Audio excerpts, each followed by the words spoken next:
ആകാശഗംഗയുടെ പുതിയൊരു വീഡിയോയിലേക്ക് എല്ലാവർക്കും സ്വാഗതം.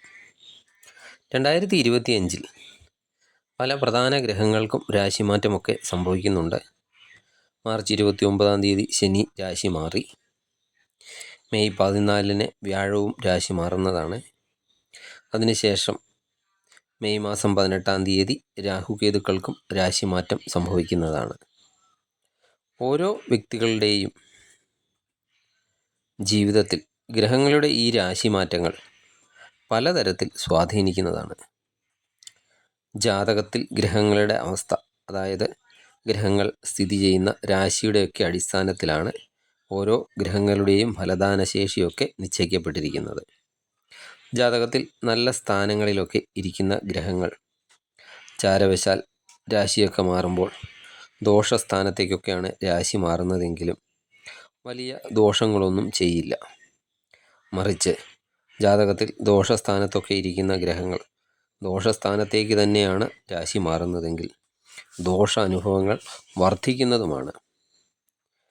അതുപോലെ നിങ്ങൾക്ക് ഇപ്പോൾ നടക്കുന്ന ദശാകാലവും ഗുണദോഷ ഫലങ്ങളൊക്കെ തരുന്നതിൽ പ്രധാന പങ്കൊക്കെ വഹിക്കുന്നുണ്ട്. ഇന്നത്തെ വീഡിയോയിൽ രാഹുകേതുക്കളുടെ രാശിമാറ്റത്തെ പറ്റിയാണ് പറയുന്നത്.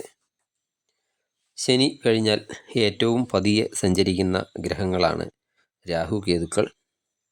ശനി 2.5 വർഷത്തിന് ശേഷമാണ് രാശി മാറുന്നത്. രാഹുകേതുക്കൾ 18 മാസത്തിന് ശേഷം ഒരു രാശിയിൽ നിന്ന് മറ്റൊന്നിലേക്ക് നീങ്ങുന്നതാണ്. മറ്റ് ഗ്രഹങ്ങളൊക്കെ നേരെ സഞ്ചരിക്കുമ്പോൾ രാഹുകേതുക്കൾ വിപരീത ദിശയിലാണ് സഞ്ചരിക്കുന്നത്.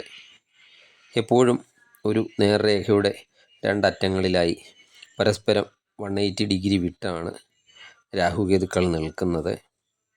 രാഹുവും കേതുവും ഒന്നാണോ അതോ ഇനി രണ്ടാണോ എന്നത് ഇപ്പോഴും സംശയമായ കാര്യമാണ്. അതിന് കാരണം രാഹു ഒരല്പം സഞ്ചരിക്കുമ്പോൾ കേതുവും അപ്പോൾ തന്നെ ചലിക്കുന്നുണ്ട്. രാഹുവിനെയും കേതുവിനെയും നിഴൽ ഗ്രഹങ്ങളായിട്ടുമാണ് ജ്യോതിഷത്തിൽ സങ്കല്പിക്കുന്നത്. ഇവർക്ക് രാശിചക്രത്തിൽ സ്വന്തമായി രാശിയൊന്നുമില്ല. ഏത് ഗ്രഹത്തിൻ്റെ രാശിയിലാണോ ഇവർ നിൽക്കുന്നത് ആ ഗ്രഹങ്ങളെ ഇവർ സ്വാധീനിക്കുന്നതുമാണ്. 2025 മെയ് 18 രാഹു മീനം രാശിയിൽ നിന്ന് കുംഭൻ രാശിയിലേക്കും കേതു കന്നി രാശിയിൽ നിന്ന് ചിങ്ങം രാശിയിലേക്കുമാണ് രാശി മാറുന്നത്. ഈ രാശിമാറ്റം ഓരോ രാശിക്കാരെയും എങ്ങനെ ബാധിക്കും എന്നതിനെപ്പറ്റിയാണ് നമ്മൾ ഈ വീഡിയോയിലൂടെ ചർച്ച ചെയ്യുന്നത്.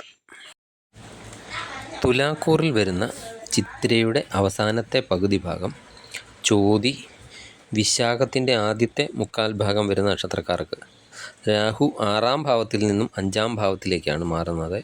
അതുപോലെ കേതു 12-ാം ഭാവത്തിൽ നിന്നും 11-ാം ഭാവത്തിലേക്കുമാണ് രാശി മാറുന്നത്.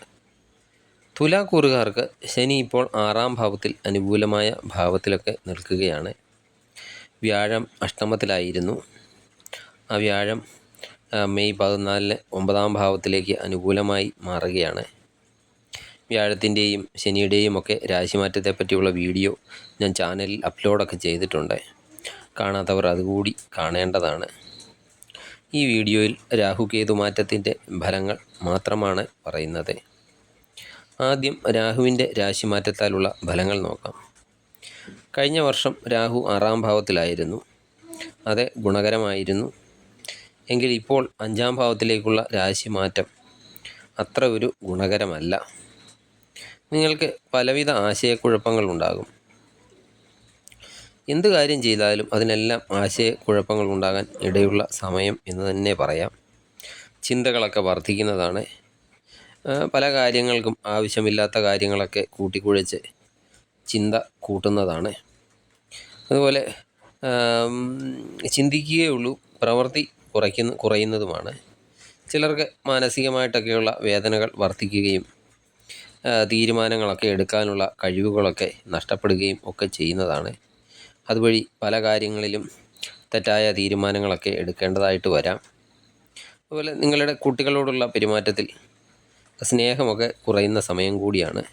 അതൊക്കെ ശ്രദ്ധിക്കേണ്ടതാണ്. ചിലപ്പോൾ നിർബന്ധ ബുദ്ധികളൊക്കെ നിങ്ങൾക്ക് വർദ്ധിക്കുന്ന സമയം കൂടിയാണ്.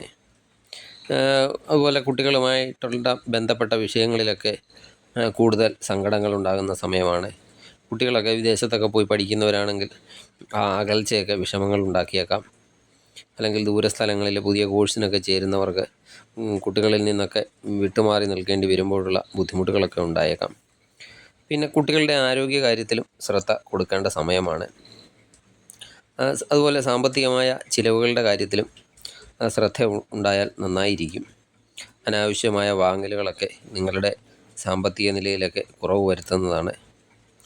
എന്നാൽ ചിലർക്ക് അസാധാരണമായ ഉയർച്ച താഴ്ചകളൊക്കെ അനുഭവപ്പെടുന്നതും അപ്രതീക്ഷിതമായിട്ട് ഏതെങ്കിലും വഴിക്കൂടെയൊക്കെ സാമ്പത്തിക നേട്ടം ഉണ്ടാകുന്നതുമാണ്. ഇതാണ് രാഹു മാറുന്നതനുസരിച്ചുള്ള പൊതുഫലം. ഇനി കേതുവിൻ്റെ ഫലങ്ങൾ നോക്കാം. 12ാം ഭാവത്തിൽ നിന്ന് 11ാം ഭാവത്തിലേക്കാണ് കേതു രാശി മാറുന്നത്. അത് അനുകൂലമായ രാശിമാറ്റമാണ്. നിങ്ങളുടെ അഭിലാഷങ്ങളൊക്കെ നിറവേറ്റുന്നതിന് പറ്റിയ സമയമാണ്. അതുപോലെ വലിയ നിക്ഷേപമൊക്കെ ആവശ്യമുള്ള പുതിയ ചില പദ്ധതികളൊക്കെ നിങ്ങൾ ആരംഭിക്കാനൊക്കെ സാധ്യതയുണ്ട്. നേരത്തെ ആലോചിച്ചൊക്കെ വെച്ചിട്ട് ആ പദ്ധതികളൊന്നും തുടങ്ങാൻ കഴിയാതെ ഇരുന്നവരാണെങ്കിൽ ഈ സമയത്തൊക്കെ അത് പൂർത്തിയാക്കാൻ സാധിക്കുന്നതാണ്. അതുപോലെ ചിലർക്ക് ആത്മീയ ഗുരുക്കന്മാരെയൊക്കെ കണ്ടുമുട്ടാൻ സാധിക്കുന്നതുമാണ്. വിവാഹപ്രായമുള്ള കുട്ടികളൊക്കെ ഉള്ളവരാണെങ്കിൽ അവർക്ക് വിവാഹമൊക്കെ നടക്കാനുള്ള സാധ്യതയുമുണ്ട്. കൃഷി കാര്യങ്ങളിലുള്ള താല്പര്യമൊക്കെ വർദ്ധിക്കുന്നതും കൃഷിയിൽ നിന്നൊക്കെ ലാഭം ഉണ്ടാക്കാൻ സാധിക്കുന്നതുമാണ്. കുട്ടികളുടെ ആരോഗ്യത്തിലും അല്പം ശ്രദ്ധ കൊടുക്കണം. അതുപോലെ ശത്രുക്കളെയൊക്കെ പ്രതിരോധിക്കാൻ സാധിക്കുന്നതാണ്. ഏർപ്പെടുന്ന മത്സരങ്ങളിലൊക്കെ നേട്ടമുണ്ടാക്കാൻ സാധിക്കുന്നതാണ്. ഇതൊക്കെയാണ് രാഹുകേതുക്കളുടെ രാശിമാറ്റത്താലുള്ള പൊതുഫലങ്ങൾ. പരിഹാരമാർഗങ്ങളൊക്കെ ചെയ്യുക വഴി കൂടുതൽ ഗുണഫലങ്ങളൊക്കെ ലഭിക്കുന്നതും ആണ്. രാഹുകേതു ദോഷങ്ങൾക്കുള്ള പരിഹാരമാർഗങ്ങൾ എന്താണെന്ന് നോക്കാം. രാഹുദോഷത്തിന് സർപ്പാരാധന നടത്തുക. അതുപോലെ സർപ്പങ്ങൾക്ക് മഞ്ഞപ്പൊടി വഴിപാടായിട്ടൊക്കെ സമർപ്പിക്കുക. സർപ്പത്തെ ആഭരണമാക്കിയിരിക്കുന്ന ശിവനെ ഭജിക്കുകയും ശിവക്ഷേത്രത്തിൽ ദർശനം നടത്തുകയും വഴിപാടുകൾ നടത്തുകയും ചെയ്യുന്നത് നല്ലതാണ്. ശിവന് ധാര, കൂവളമാല, പിൻവിളക്ക് തുടങ്ങിയവ സമർപ്പിക്കാം.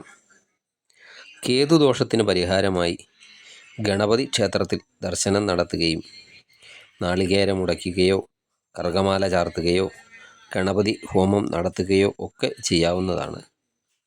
കേതു എല്ലാ കാര്യങ്ങളിലും വിഘ്നമുണ്ടാക്കുന്ന ഒരു ഗ്രഹമായിട്ടാണ് കണക്കാക്കുന്നത്. അതിനാൽ തന്നെ വിഘ്നേശ്വരനാണ് ഉത്തമ പരിഹാരമായി നിർദ്ദേശിക്കപ്പെട്ടിട്ടുള്ളത്. നവഗ്രഹ പ്രതിഷ്ഠയുള്ള ക്ഷേത്രങ്ങളിൽ രാഹുകേതുക്കൾക്ക് അർച്ചന നടത്തുന്നതും ഗ്രഹദോഷ പരിഹാരത്തിന് ഉത്തമമാണ്. നിങ്ങൾക്ക് ഈ വീഡിയോ ഇഷ്ടമായാൽ ലൈക്ക് ചെയ്യുക. സബ്സ്ക്രൈബ് ചെയ്യാതെ വീഡിയോ കാണുന്നവരാണെങ്കിൽ ദയവായി സബ്സ്ക്രൈബ് ചെയ്ത് കാണുക. മറ്റൊരു വീഡിയോയുമായി വീണ്ടും കാണാം. നന്ദി, നമസ്കാരം.